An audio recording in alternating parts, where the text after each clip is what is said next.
And now I'd like to welcome Mr. Ian Saunders from our local Wildlife Protection Agency.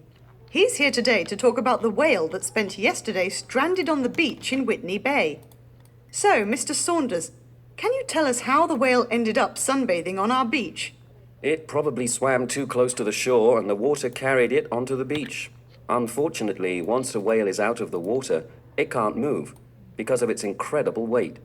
So that's why the poor whale was still there in the morning when those joggers found him.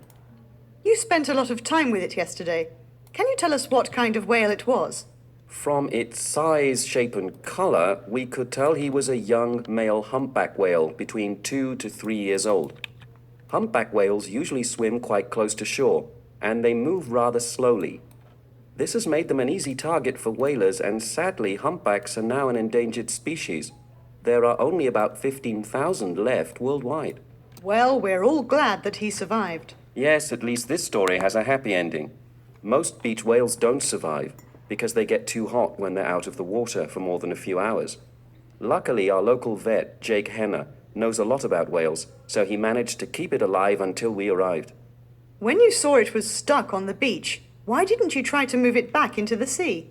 When we arrived, we saw that Mr. Henner had organized some of the local kids into groups, and they were taking it in turns to throw water over the whale to keep it cool and wet. When we saw that it wasn't in any immediate danger, we decided it would be better to keep it comfortable and wait for the tide to carry it back out to sea. Which it did, thank goodness. Poor thing, I bet he'll look where he's going next time. And talking of next time, do you have any tips for our listeners about what to do if we find another poor whale stuck on our beach? The most important thing to do is to keep it cool and wet until help arrives. But you must be careful not to get water into the whale's blowhole. Most people don't realize that a whale breathes air through its blowhole. If water gets inside a whale's blowhole, it can drown, even if its body is out of the water. You must also be careful never to block or cover the blowhole, or the whale will be unable to breathe.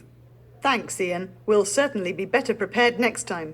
Now, I was wondering if you could tell us about the way whales communicate through song.